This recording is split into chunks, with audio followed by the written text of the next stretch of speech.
Look into the eyes of a cat in moonlight, and you will see something ancient staring back. Not innocence, not mere animal consciousness. You will see the reflection of power that predates the written word, power that has survived burnings, drownings, and centuries of systematic erasure. The question is not whether witches and cats are connected.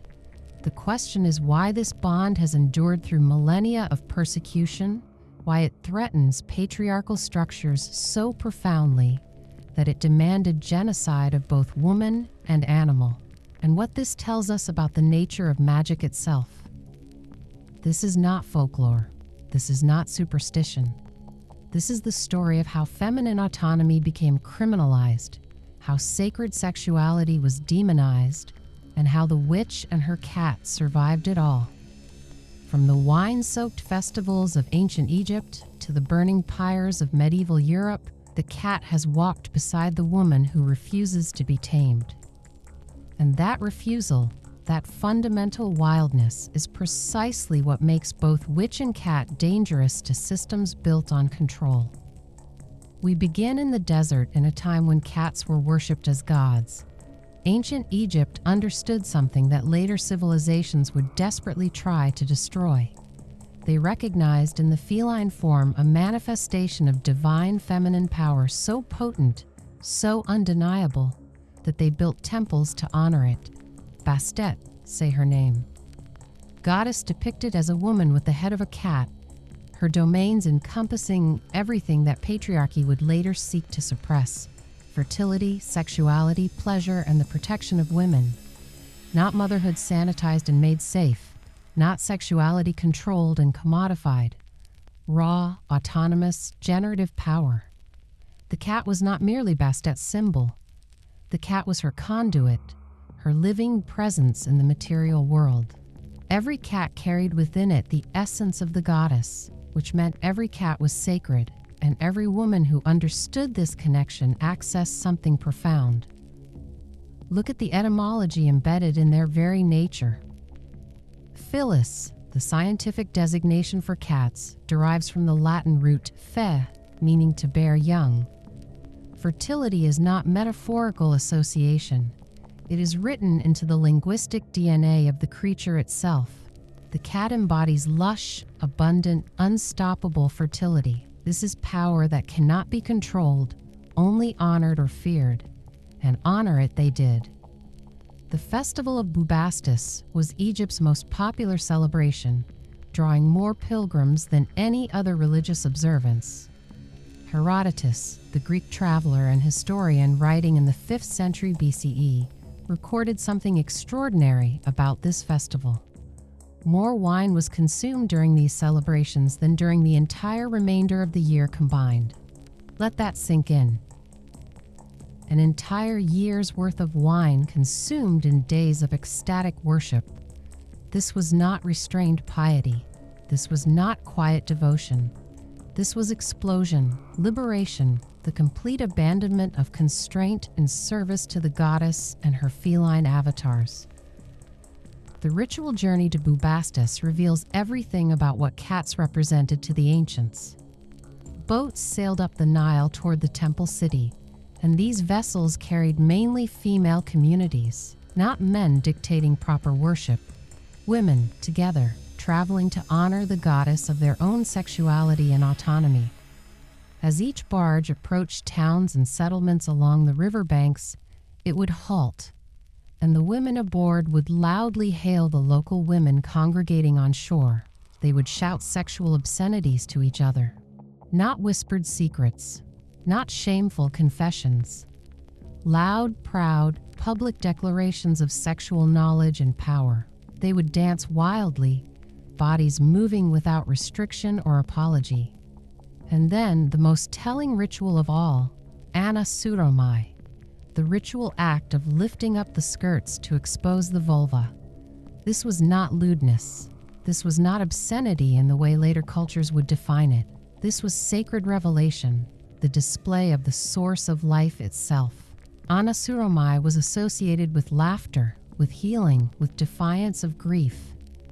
The exposure of female genitalia was an act of power, of joy, of refusing to accept that the body which creates life should be hidden or shamed.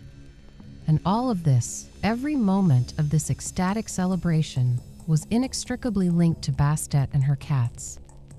What does this tell us? That cats, from the very foundation of their relationship with humanity, have been bound to feminine sexual autonomy, to joy, to liberation from constraint. The cat does not ask permission. The cat does not perform submission.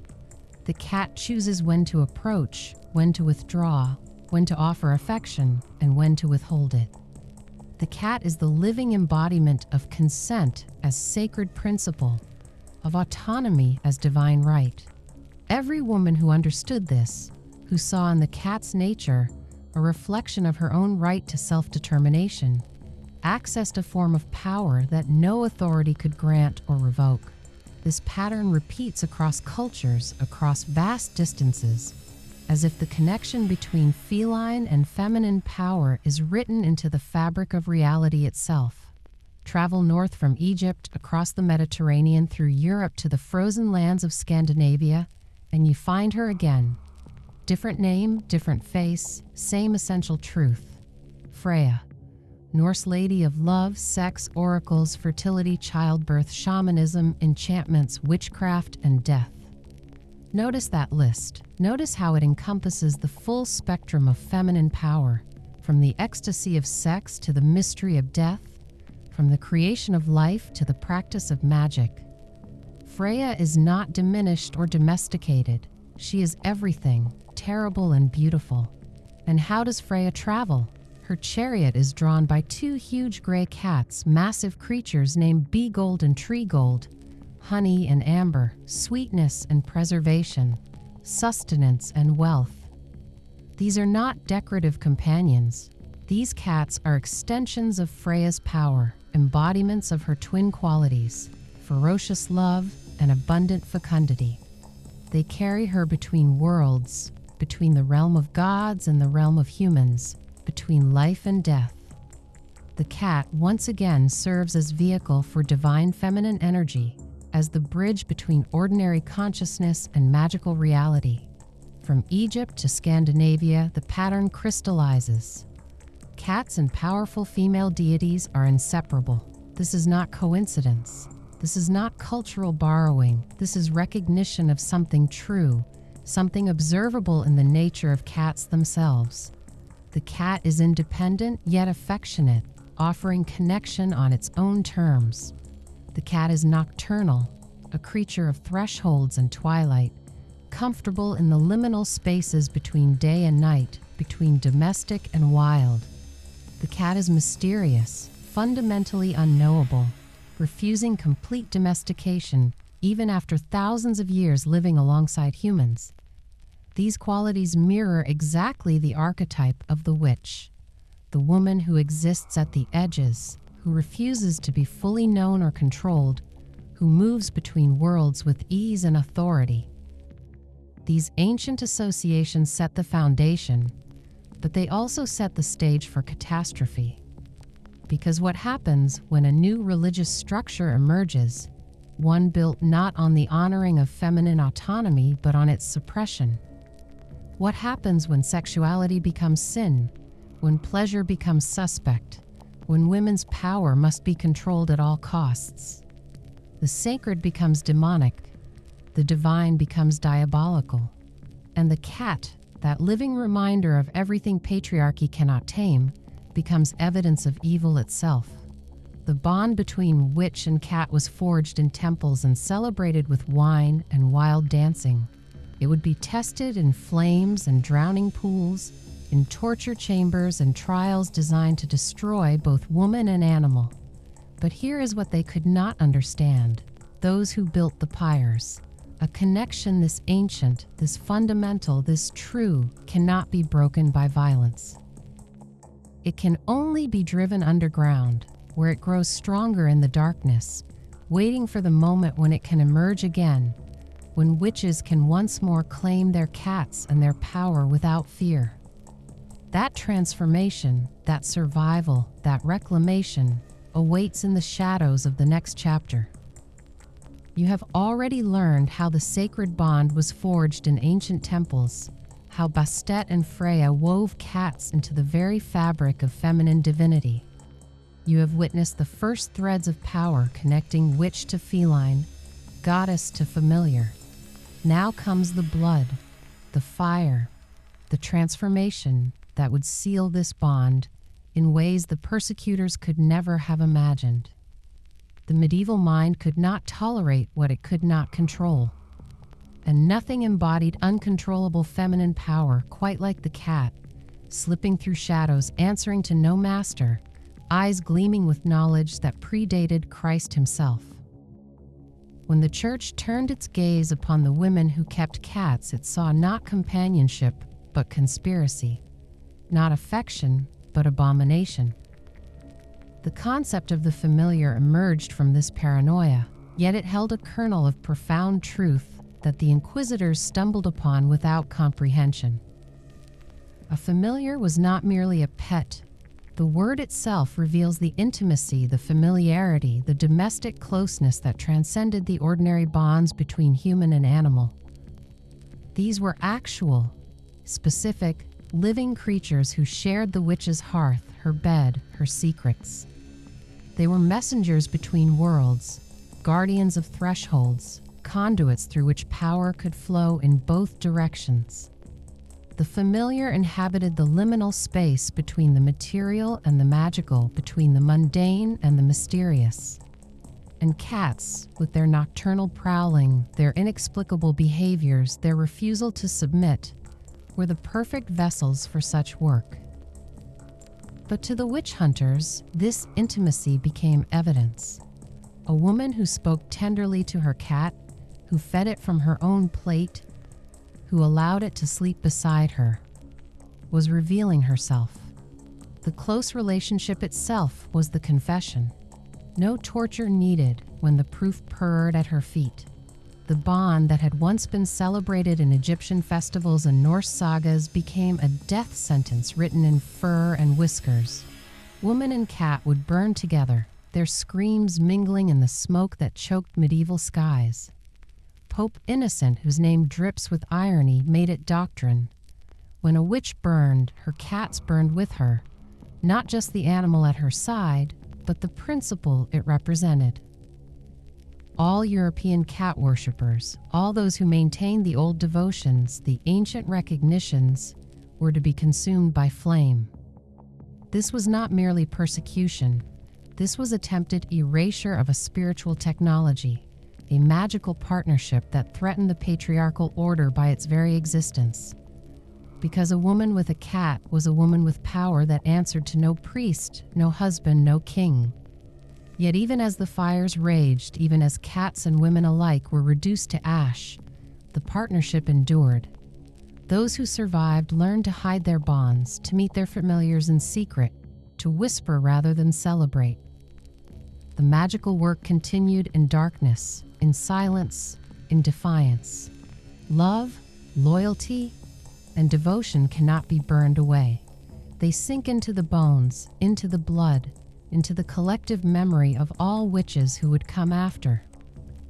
The familiar bond became not weaker, but more precious, tempered in the flames that sought to destroy it. And then the boundaries began to blur entirely. If witch and cat were already bound by love and magic, already partners in power, already condemned together, then why should they remain separate at all? The lore of shapeshifting emerged, or perhaps it had always been there, waiting for the moment when transformation became necessary for survival. The witch became the cat became the witch. The question of which was which dissolved into irrelevance. Hungarian lore preserves this mystery with particular clarity. The cats were not companions to witches. They were the witches, alter egos, doubles, twin expressions of a single soul wearing different skins. In the transcripts of witch trials, you can find testimony that reveals the truth hidden within the madness. A witness encounters two cats at night and, frightened by their otherworldly presence, invokes Christ for protection. The cats respond with human laughter. Not the laughter of demons mocking faith, but the laughter of women who know that their power predates and will outlast the religion that condemns them. Does the woman transform into the cat, or does the cat transform into the woman? In that hall of mirrors, in that space where magic actually operates, the distinction collapses. They are waves and particles, both and neither, existing in superposition until observed.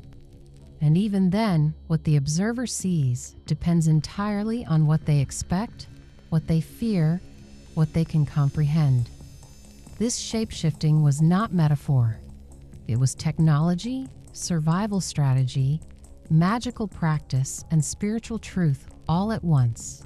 A woman could slip through the night as a cat, invisible to those who hunted her human form. She could access places and knowledge unavailable to her two-legged self. She could embody the very qualities that made cats sacred to begin with. The independence, the sensuality, the connection to lunar cycles and nocturnal mysteries, the absolute refusal to be dominated. The transformation echoes Freya's chariot drawn by cats, but inverts it. Rather than the goddess riding upon feline power, the witch becomes that power. She does not command the cat, she is the cat. This represents an evolution of the ancient bond, forced by persecution into a more complete union. If they would burn us together, then we shall be together in ways you cannot separate, cannot identify, cannot destroy. Consider what this meant for magical practice. A familiar already served as messenger, guardian, and conduit, but a familiar who was also an aspect of the witch herself created a circuit of power that looped back into its own source, amplifying and transforming as it moved. The witch could send her consciousness into the cat's body, seeing through its eyes, moving through its form, while her human body remained safe in trance. Or she could fully transform, her human consciousness inhabiting feline flesh, experiencing the world through senses that perceive frequencies and energies invisible to human awareness. This is not fantasy. This is the technology of consciousness that witches have practiced for millennia, refined through persecution, preserved through oral tradition, and now available again to those with courage to explore it. The shape-shifting may be energetic rather than physical, but the experience is no less real.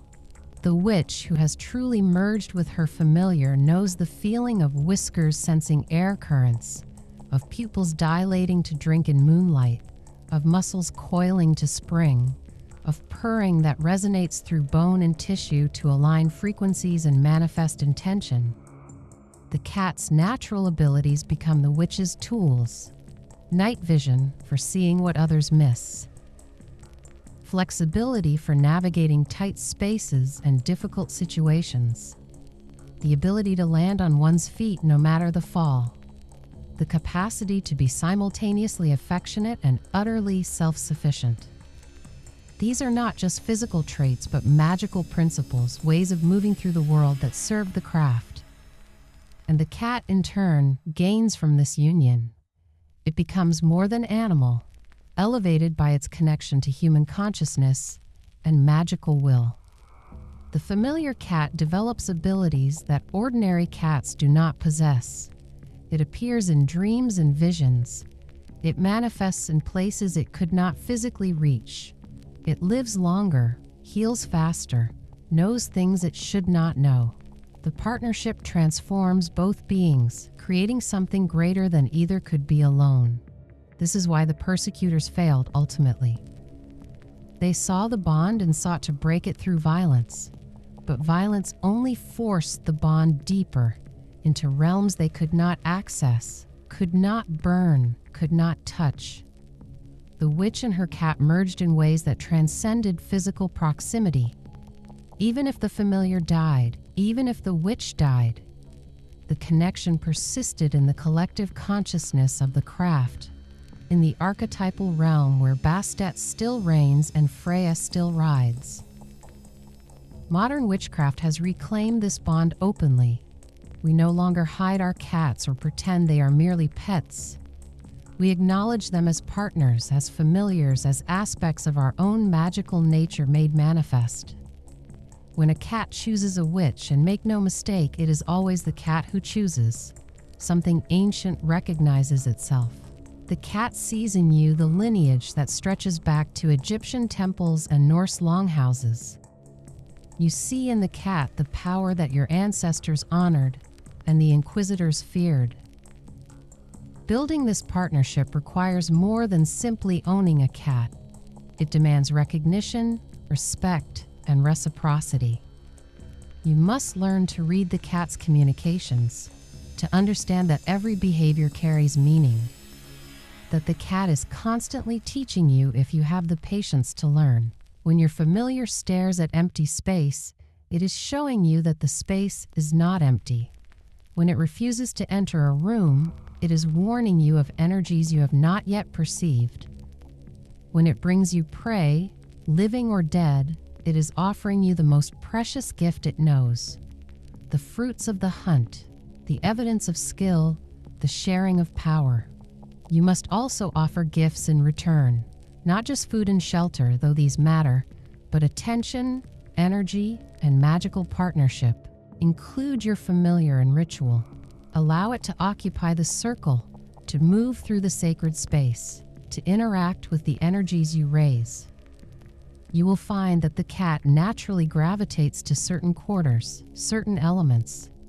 Some cats are clearly creatures of fire, all intensity and sudden action. Others embody water's mystery and emotion.